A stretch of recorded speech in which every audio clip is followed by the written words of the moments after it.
Hi, I'm Alex. I'm the Devil's Advocate. On this channel, I review movies, music, TV, video games, whatever I want, really. And today's a special day. We're talking about Fantastic Four, The Fantastic Four. the brand new movie from Marvel. Their second of the year? Yeah, no. Thunderbolts was first. No, actually, Captain America was first. Then Thunderbolts. Then this. Yeah. So, okay. Much anticipated. You know, there was the Roger Corman Fantastic Four in the 90s. Nobody regards that one. Roger Corman made that to hold on to the rights. There was the two Fantastic Four movies that came out in the early 2000s with Jessica Alba and Chris Evans and others. And I liked those movies. I have a special place in my heart for the first one, at least, because I got to see test footage of it and do a focus group for that movie before it came out. So I always was like, ooh, I saw the bridge scene before everybody else. And those movies, while they get a lot of flack for not being great, they're fun. They're fun. They're serviceable. They're very much of their time. We're trying to downplay the superhero aspect and ground it. Of course, we got Galactus in the second one, and he was a big cloud, and everyone was pissed about that. But even so, the movie itself wasn't great, despite the cloudness of Galactus. Then in 2015, I believe, we got the Fan 4 stick, the infamous Fan 4 stick, featuring Miles Teller and Michael B. Jordan.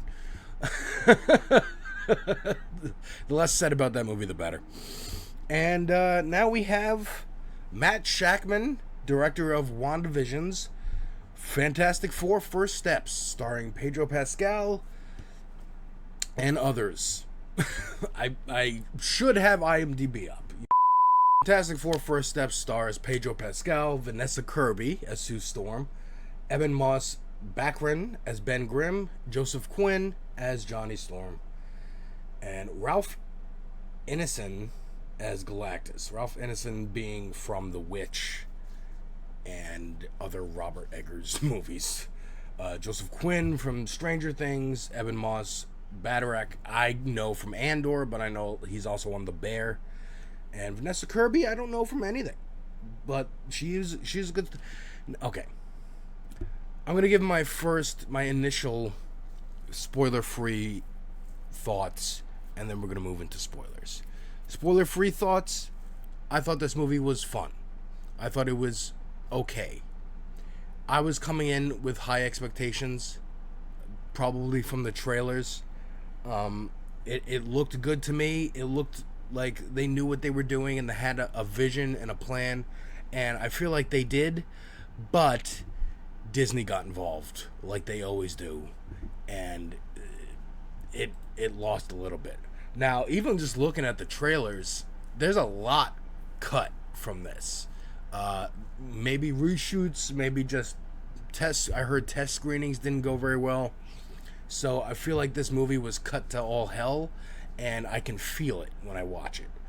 I won't get into specifics here, but I'm just saying there's a lot of start and stop in this movie, and it kind of fails to really hit a point where it just goes, and then we keep going from there. I feel like the way this movie is structured, we get new information, like exposition, and then a little montage of us living in that exposition and that world building. And then the movie's like, okay, y'all good? Y'all understand what's happening? Okay, here's some new information.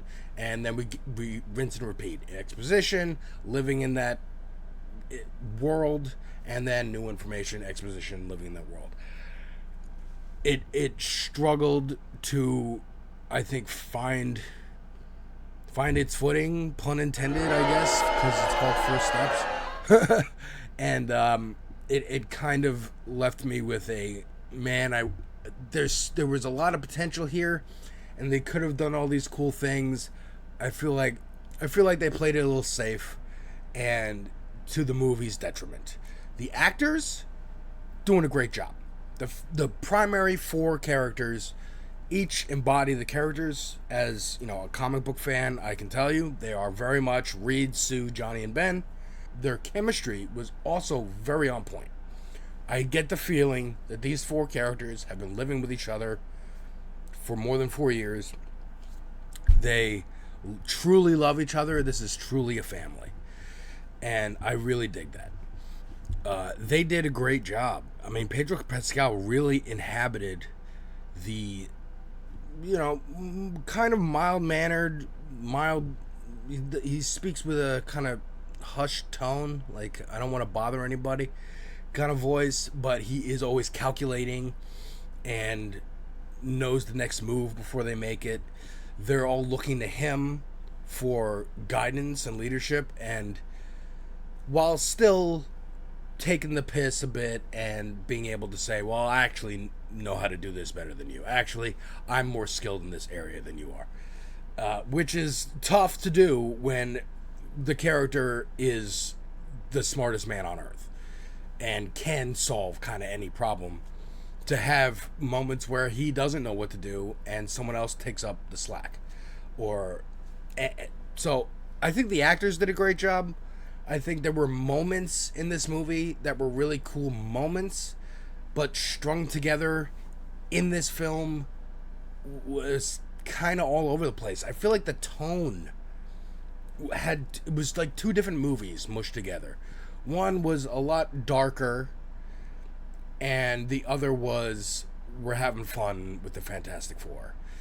And I think they wanted to have their cake and eat it too, and it didn't really work out the way they wanted it to. I'm thinking, unless, my suspicions are true and Disney meddled hard.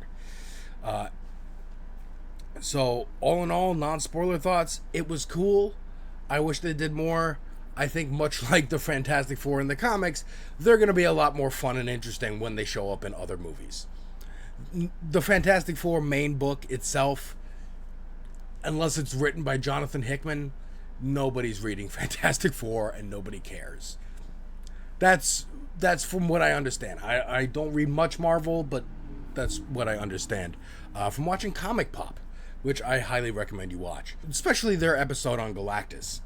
The first appearance of the Galactus, because this story really is that same book again, which is great. It's very faithful. But here's where we're going to get into spoilers, and there's spoilers. Okay. Galactus showing up for the first time. In the comics, what does he want? He wants to eat the Earth. Silver Surfer shows up, Herald of Galactus, say, hey, Earth, you're going to die. You have about a week. Get your affairs in order. Then the Galactus is going to come eat you. In this, and I'm pretty sure in the comics it happens. Again, I don't read the Marvel as much as DC. Hence the hat. Hence me not having a Marvel hat to wear in this video. But there's a moment in the movie that I thought was ripped straight from the comics. I'll try to find the panel. If I can find it, I'll put it up. If not, I might be wrong. But there's a moment in this movie. First of all, Sue is pregnant, and we know that from the trailers, but it's kind of the main driving force of the story. So much so that Galactus wants their baby.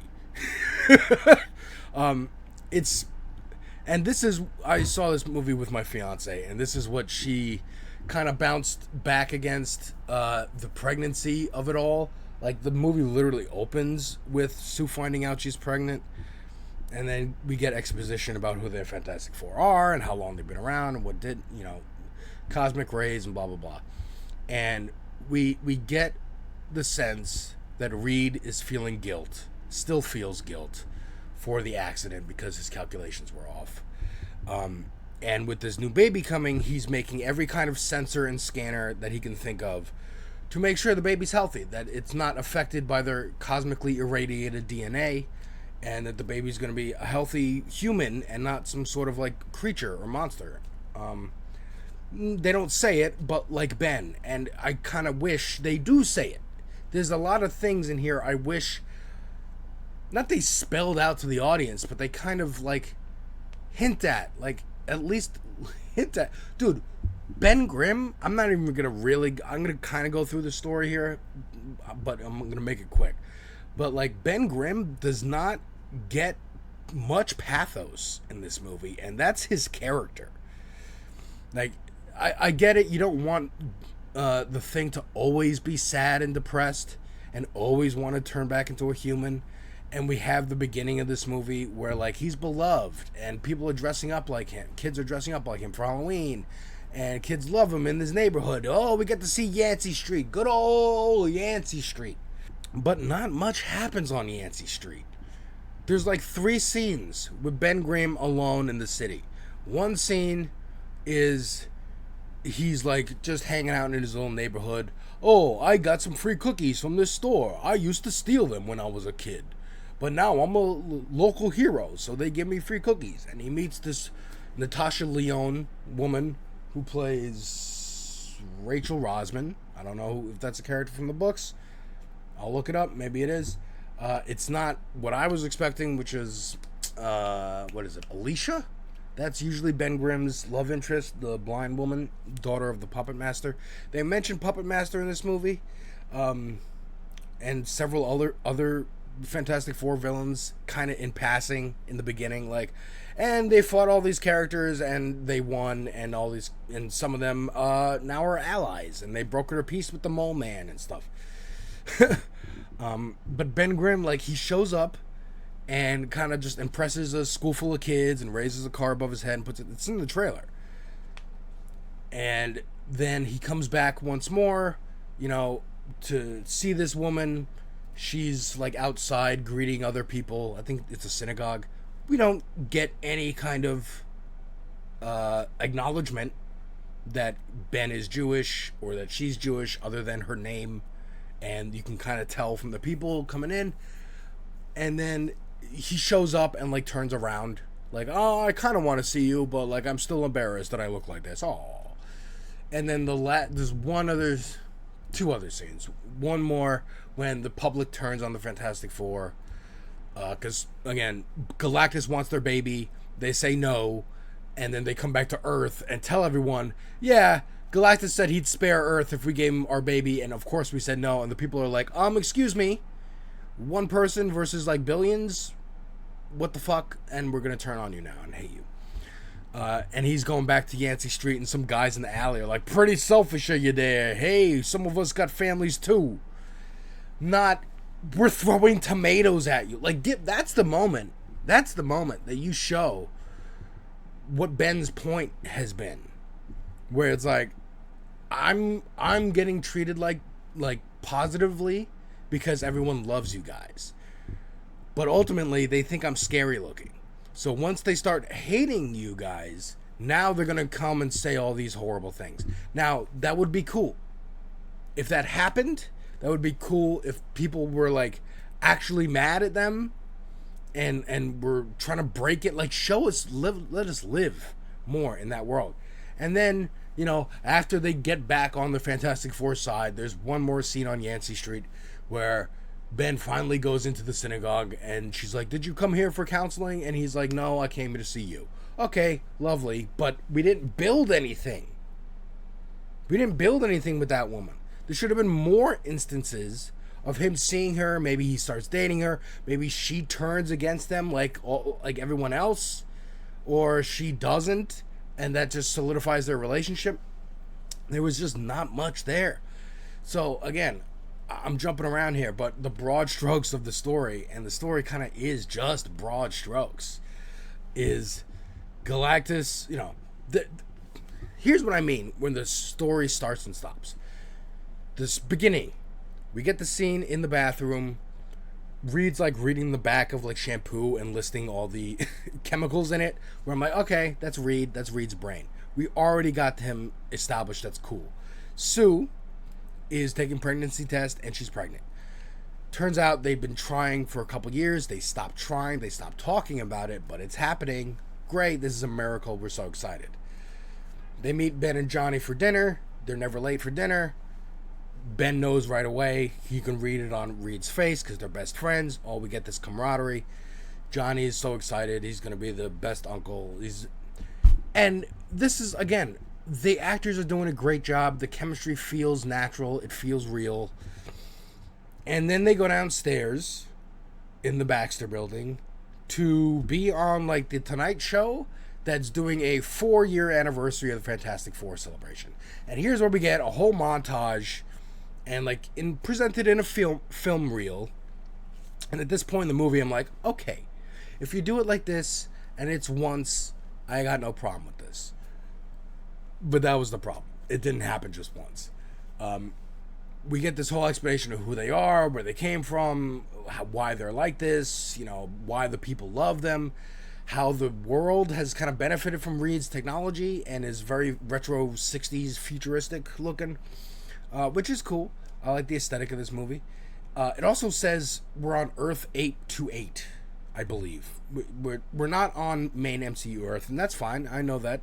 But the world is so cartoony, and I agree with my fiance on this part. Like, the people are very dressed like it's the 50s or 60s. They're kind of they're just there to be fans of the Fantastic Four. I was expecting them to turn, and they do in this movie, but I was expecting the reality to break. And it's also, you know, this is Matt Shakman. This is the guy who made WandaVision. And as much as, like, that show is overhyped to me, I still think it's a good show. I liked the stuff in the beginning of that series where we're doing 50s sitcom, we're doing 60s sitcom, and then reality starts to creep in and it becomes, like, horrific and kind of scary. Like, people repeating lines and like glitching out. Like, that was scary. I was hoping that when the people turned on them, or like the faith is broken, the illusion is broken, that would last, and that would kind of be the rest of the movie of, like, we were living this happy idyllic life. Yes, there were bad guys, but we defeated them and whatnot, and we're kind of enjoying this celebrity status that we have, and we're the first family of the world, and we're kind of the only superheroes in the world.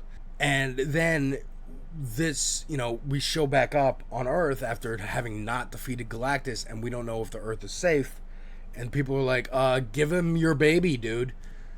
That could have been longer. That could have been the rest of the movie until they save the city at the end. And I would have liked that more. I remember going into it, there was a lot of rumors surrounding what the story was going to be. One of the ones that got stuck in my head a little bit was they're going to have to bail on this Earth and go to, like, MCU Earth, and it was going to be dark. And I didn't really want that to happen, because I was like, that's kind of, really, in their first movie they fail and they have to evacuate and just leave billions to die. Now, does it fit into comic book Reed and making those decisions with the incursions? Yeah, but I don't want that to be the debut of Reed. He should be loved, and he is in this, so okay, good. But I still wanted something a little, like, there's moments where this movie could get dark, and it doesn't. It does the thing that I was praising Superman for mostly being able to avoid.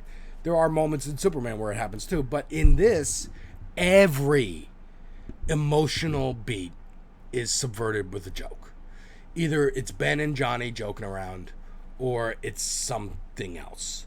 But every beat where it, like, there's a moment where Sue is, we get the tension between Sue and Reed. Reed knows the best option is to give up their child, because statistically, mathematically, that's the best option they have right now. Sue and Reed won't say it, and Sue draws it out. Sue is like, I know you. I know how your brain works. You've considered it, and I hate you for it. And that moment could have lasted longer, but they quickly get over it. There's so many, like, moments where the story is going low, or the story's tense, and then they diffuse the tension with just like a montage of cute baby stuff, or a montage of Johnny and Ben being funny, or a montage of anything. There's so many montages. they diffuse a lot of the tension in this film, and it's disappointing. So again, the broad strokes. They set up, here's the Fantastic Four, here's what the life is like, here's what the world is like. And then they give us like a montage about, not even a montage, but I mean, yeah, kind of a montage, but also just show them existing in this world and people love them, right? He goes to Yancey Street. Then they get a ping from outer space. What's this signal? Let's go investigate. There's the language. We got to translate it. And they don't even really think about that, which is also a point where I'm like, hold up. Reed has been getting transmissions in an alien language and hasn't tried to decipher it yet. This is like a Johnny side project. He's like, Johnny, you can try this. I don't care. I'm working on this teleportation thing. Why? And also, why, when Johnny... Okay, and then that happens. And then they're getting ready for, like, to announce that they're pregnant or something. And the skies turn black, and Silver Surfer shows up and does her whole speech, which is in the trailer. It's very cool. And that's a moment, the fiance told me, she was like, ooh, I think I'm into this. This is scary. This is legit, like, freaking me out. This would be terrifying if this happened in real life. Yes, okay, cool, tension. Then tension immediately broken. Because, oh, now we traced where she came from, and we're going to go there to meet her and Galactus and try to stop this. So now we have to have a fun montage of us building the rocket ship.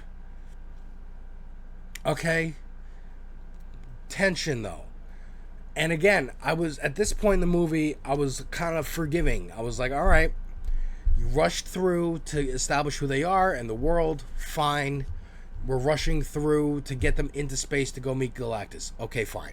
If the rest of the movie is, shit, we can't beat Galactus, what are we going to do? And then the Earth turns against us and it's dealing with that, happy.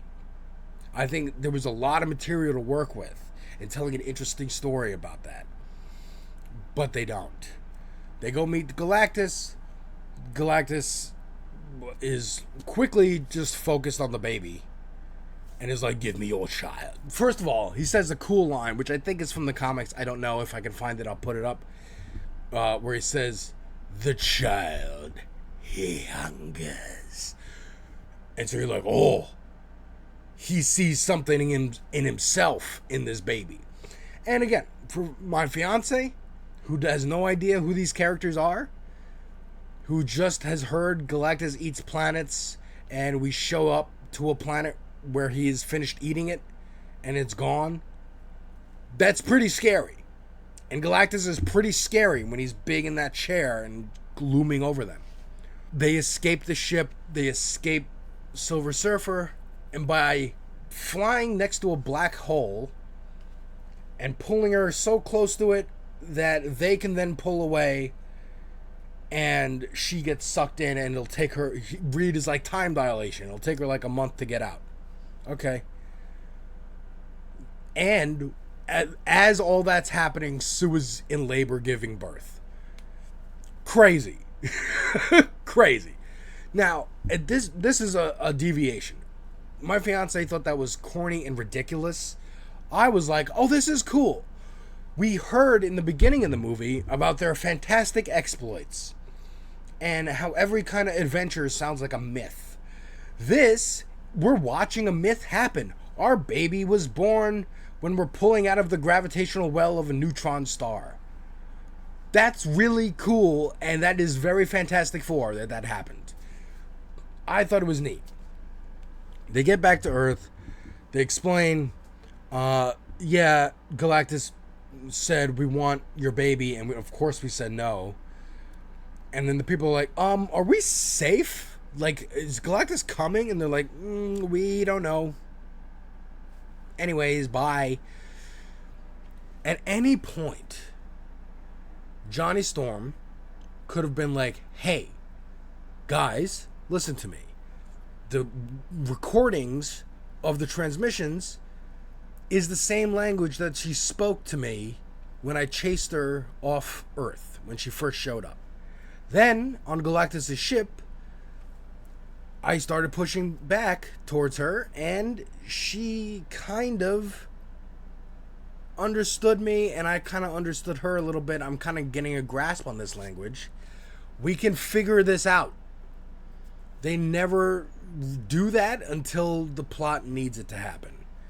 And that's a lot of this movie, is people acting kind of dumb or ignorant or not really.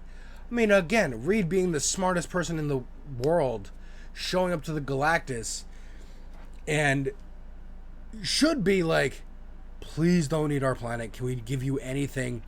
Our baby, yeah, we'll negotiate that. Maybe. Like, we're out. We leaving. I don't know. Some people make some dumb decisions in this movie. Or just don't think to say certain things. Again, like leaving out key information that would have helped you earlier in the film just because we have the pace of the film and we need this to happen later. That's the stuff where I'm like, eh. So, they come back. Oh, now the world hates them. How do we know the world hates them? We hear protesting is happening. We see clips on TV of protests. We have one TV interview where some guy is like, yeah, they should probably give the one baby up to save like 8 billion of us. And Sue then goes outside the Baxter building holding the baby and gives a speech about how everyone is family and she lost her mother in a car crash when she and Johnny were kids. And she sees all the fans of the world as her family, and that brings everyone back on board. Also, the nations of the world, by the way, they're also kind of in charge of.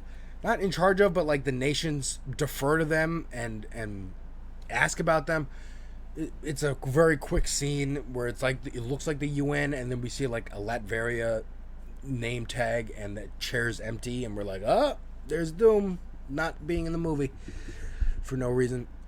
Sue gives a speech. Everyone's back on board. They go, oh, here's what we're going to do. We're going to move Earth. And again, I kind of like the way that idea sparks, because they're talking about like moving heaven and earth for your child and whatever. And that's like, Reed's like, oh, I'll do that. I can literally move the Earth because I'm a genius. So they coordinate every country on the planet to build these like teleportation gates in the span of a couple months. I mean, again, we're seeing like the baby be born.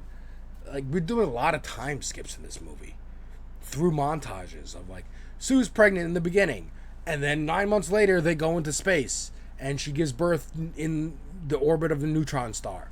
They get back to Earth. They're hated, and then they build these gates, and this is a long enough time for Ben Grimm to grow a beard. So again, montage of them building the gates, and then we're gonna teleport Earth, and they start to do it, and Silver Surfer shows up and breaks all the gates, and then it's like, oh, she's coming for the baby. Oh God.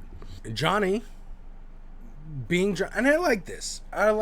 Because in the original Galactus story, Silver Surfer kind of hangs out with Sue Storm the whole time, and Sue is like showing him, here's a corner store, and these people have owned this corner store for years, and here's a wedding ceremony, and here's this, like, showing Silver Surfer our culture, and that humans are valuable and should be spared, and that melts his icy heart, and he sacrifices himself, sort of, to help the Fantastic Four. And ultimately Reed is the one who solves the problem, but Surfer helps a little, or at least his heart is turned, and he's like, yeah, I want to stay on Earth and help people here. In this movie, I like how first of all, Silver Surfer this is going to be hard to say. Norrin Radd is the name of Silver Surfer in the comics. His wife in the comics is called Shah-Labal, who sometimes also in alternate universes is the Silver Surfer. So in this movie, it's Shah-Labal as the Silver Surfer, And I like that they made the connection of like the Silver Surfer meeting a member of the Fantastic Four and then becoming friends, into Johnny kind of likes her and pretty much wants to bang her, and has a crush on her, and that's what makes him interested to learn her language and ultimately save the day, because when she shows up and breaks all the gates and is trying to get the baby, he like speaks her language to her, broadcasts it in Times Square, and is like, hey, I traced you and your energy signal back to your origins. You came from this one planet that Galactus didn't destroy because you sacrificed yourself to become his herald. And he doesn't choose the planets, you choose the planets. Please make him choose another planet. And she's like, yo, I can't do much. He's kind of dead set on you and your baby. She leaves because he starts playing like the pleas and voices from all the planets that he did destroy, that she led him to, and she feels guilt and she runs away. Okay. Then Galactus shows up, and they have a plan to use the one remaining gate that's in the middle of Times Square for some reason to open a wormhole and send him to the other side of the universe. Okay. But we're going to have to use Franklin as bait. And here's another moment where Sue Storm is like, I know what the plan is, because you do have a plan, Reed. It's just a horrible idea, but it's the only plan we have, and we have to do it. So it's not Reed making the call, it's Sue being like, I know what you're thinking, we're doing it because we have to do it because it's the only way. And the whole time Reed's like, no. And also we have to explain it to Ben so that the audience can get it. We don't. We all get it. Anyways, they put the baby in the middle of the gate to lure Galactus. They also say, well, again, dude, the level of anxiety that Man of Steel's criticism got, of like, oh, Superman and Zod are destroying buildings, killing probably lots of people. So what, dude?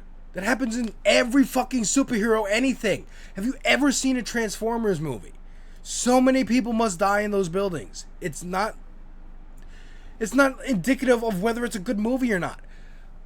I say that to say they make a point of being like, well, we put the gate in the middle of fucking Manhattan.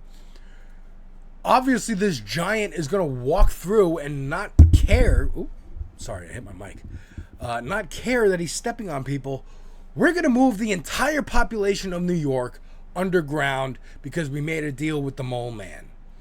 And they do that in, like, again, a quick montage where you show buses full of people going into a tunnel that says Subterranea, which is hilarious. And again, I don't really have a problem with that because it is cartoony and goes into, like, yes, the whole world does just trust the Fantastic Four and they will just do this.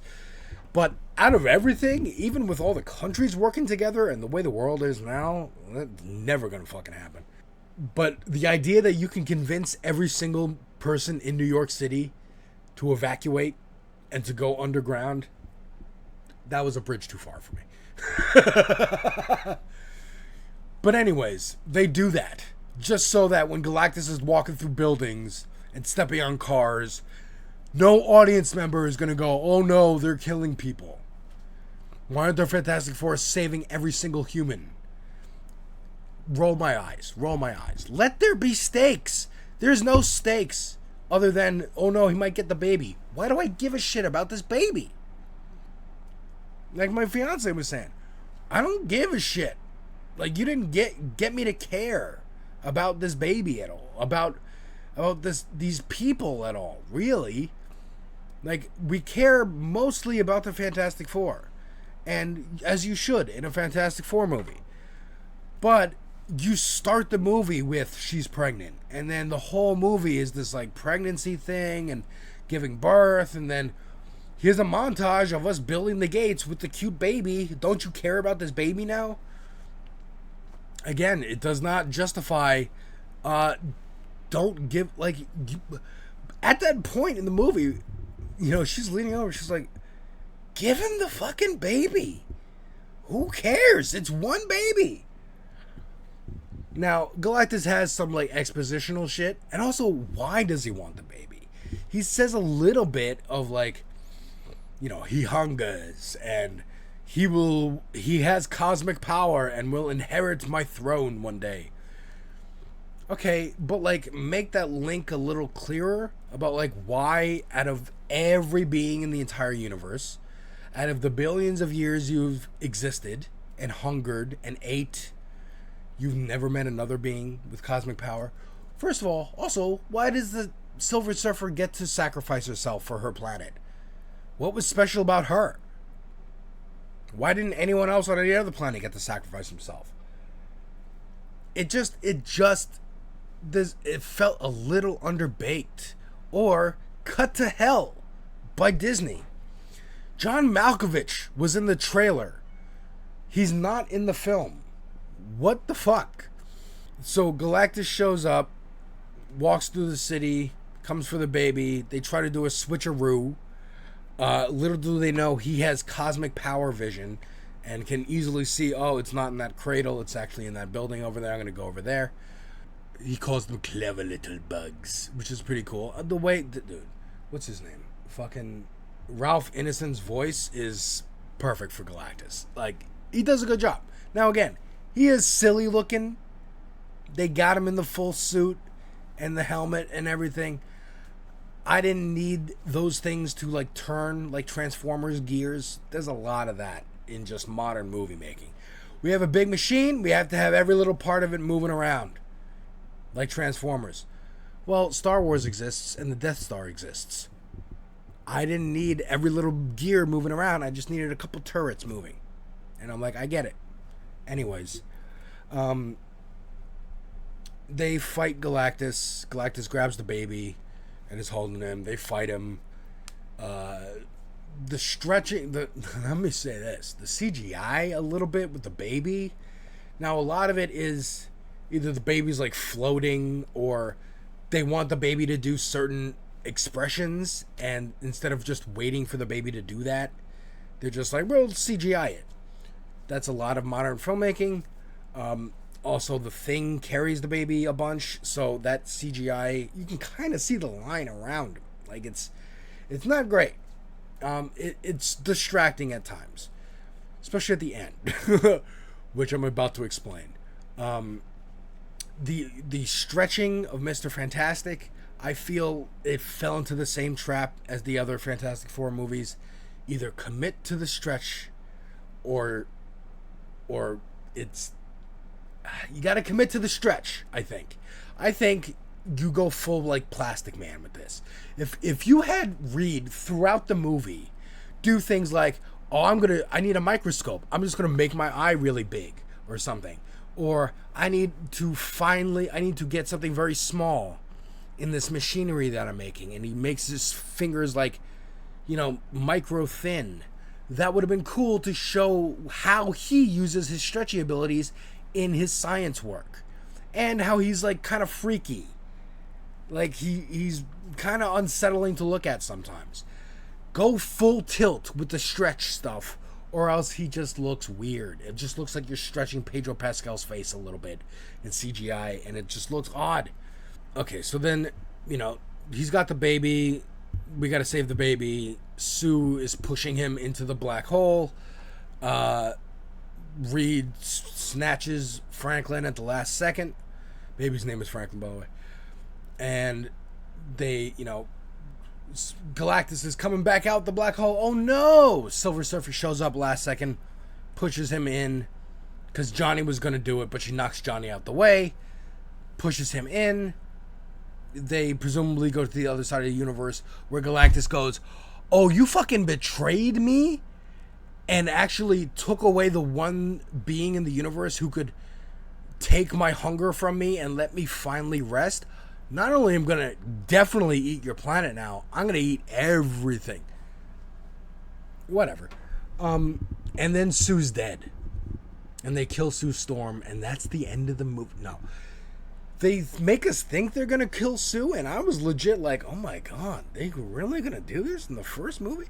No. Franklin then pushes away this is the one shot that really, I was like, ugh. This does not look good.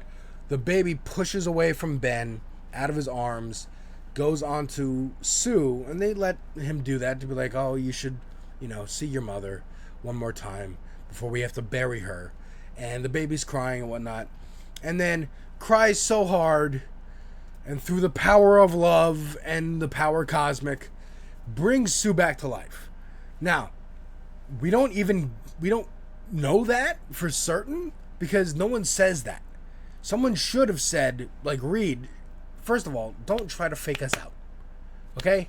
Don't try to fake us out. Either you're going to actually kill Sue, and that's a choice, or you're going to fake out death and Franklin saves her, and that's the surprise, that Franklin's power manifested and saved her life. Have Reed say, she was gone. I felt her pulse. She was dead. He brought her back to life. And even that. And then that's it. And then, how do we deal with this? Anyways, cut to montage. 1 year later, it's the anniversary. We're doing the Tonight Show again. They get an alert. They leave. It's the end of the movie. Okay. The problem I have is they just keep moving. Well, not even. They start and stop. Again, they let it sit that Sue was pissed at Reed for even considering giving up their child. Let it sit that the people of the world are pissed. Let it be the rest of the movie until they save New York at the end. And then people go, okay, we're back on board for the most part, but there's still going to be detractors. And maybe we even get a hint of like, oh, the detractors are like moving to Latveria. There's a lot of Latvian immigrants coming, immigrants to Latveria, because people aren't accepting the Fantastic Four word as much anymore. That there's some kind of irreparable change that is made. Yes, the majority of people are back on board, still like the Fantastic Four. They still have fans and whatnot. But that there is like a significant portion of the world who is like over it and is looking to other people. Maybe even mention, hey, people are trying to get into Wakanda because the Fantastic Four has a history with Black Panther. But they're trying to get into Latveria. The Kingdom of Atlantis is welcoming people. Hint at a Namor. Like, that would have been cool. Ultimately, I felt like this was a little half-baked. I felt like maybe it suffered from reshoots and re-edits. I don't know. It was cool, and I'm excited to see them show back up in other movies. They say at the end of the post-credit scene, by the way, we skip another 4 years, and Franklin's like a child, a 5-year-old. And, we're hinting, oh, he's a genius because his favorite book is The Origin of Species. And then, oh, where is Franklin? He's talking to Dr. Doom, and we see a hunched over Doom with his mask off, but we don't see his face. We know it's Robert Downey Jr., which is the stupidest fucking decision they could have made. Not even just casting him, but announcing it last year, or the year before even. Stop telling us how you're making these movies. Let us be fucking surprised. Anyways, that's my review. I like Superman more. I wanted to like this. I wanted to.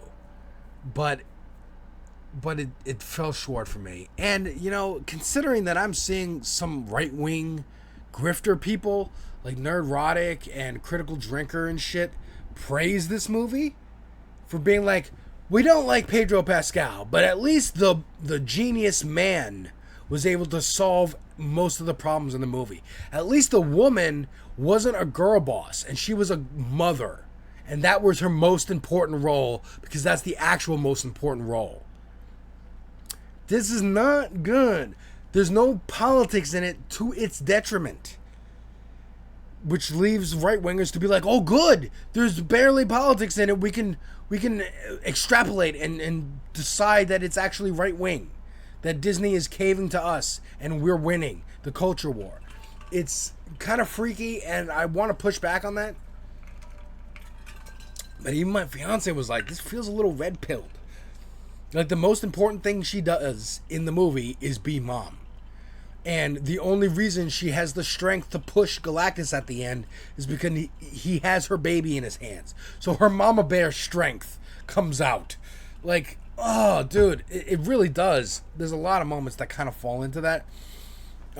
Johnny, like, putting together the solution and, like, appealing to Silver Surfer's better nature is kind of like, oh, she just needed a guy to come and, like, you know, give her a little bit of that tender love and care for her to turn on her. Like, there's stuff in here that, like, should not be interpreted that way, but for lack of a better point in the movie itself, lends itself to being interpreted that way. Yeah, this is not. There's cool again. The camaraderie and the actors are doing a great job. It's just the story, and the story itself, while a mix of the first origin of Galactus and, like, you know, Franklin being an all-powerful being and Galactus being interested in that, taking those two stories from, like, decades apart and mashing them together, neat idea. It does feel like these are two movies smashed together.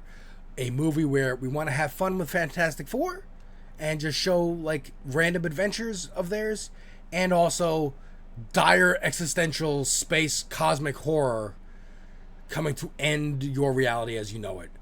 And I feel like this movie was the better movie, and I feel like that was where I think that's again, this is all speculation. I feel like that's the movie that Matt Shakman wanted to make, and Disney was like, yeah, but you got to put a lot more jokes in there, and you got to diffuse this tension, and the test screening feels it's too sad, so make it funnier and make it happier and make them win. And I don't know. I'm disappointed. I wanted to like it so much. I was so excited for this, and it didn't quite hit. So that's my Fantastic Four review. Let me know what you thought in the comments. I got my Donkey Kong Bonanza review coming soon, and Tony Hawk remakes review coming soon. I wanted to like it, folks. I wanted to like it. It left me wanting. And have a great weekend. Take care.